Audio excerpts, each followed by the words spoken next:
এই আইফোন 13টা কি আমি ভিডিও শ্যুট করার জন্য নিয়েছি, জানতে হলে ভিডিও শেষ অবধি দেখুন। আসসালামু আলাইকুম, welcome to my mini blog.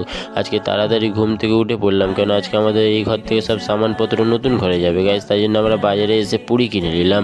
Puri কিনে ঘরের দিকে রওনা নিলাম। তারপর আমরা নাস্তা করে একটু খালার ঘরে চলে গেলাম, কেন আমাদের খালার ঘরে আমাদের ওই ফোনটার কথা বলি। এই ফোনটা হলো আমার একটা খালাতো ভাইয়ের, ওই ফোনে রিচার্জ শেষ হয়ে গেছে, তাই জন্য রিচার্জ করার জন্য গেছিলাম গাইজ। তারপরে ওখান থেকে নিজের ঘরের দিকে রওনা নিলাম, কেন এদিকে এখন রাস্তায় কতটা পানি ভর্তি হয়ে গেল, পুরো সমুদ্র হয়ে গেছে। তারপরে আমরা গাড়ি আসলো, তো আমাদের গাড়িতে মাল লোড করে আমরা বার হয়ে গেলাম নতুন ঘরের দিকে।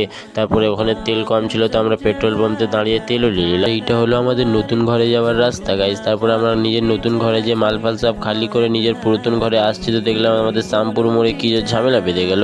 ওখান থেকে দেখলাম তো আমার ছোটো ভাইটা ছুঁচোর মতো মুখ বার করে ঝামেলা দেখছে। তারপরে ওখান থেকে আমরা নিজের ঘরে যাওয়ার জন্য রওনা নিলাম গাইজ। আজকের মতো এতটাই। ভিডিওটা ভালো লেগে থাকলে ভিডিওতে একটা লাইক করুন, আর আমাদের চ্যানেলটাকে সাবস্ক্রাইব করুন, আর আপনার ইনস্টা থেকে দেখছেন তো আমাদের ইনস্টা আইডিকে ফলো করুন। আর আসছি একটা নতুন ভিডিওর সাথে। আসসালামু আলাইকুম।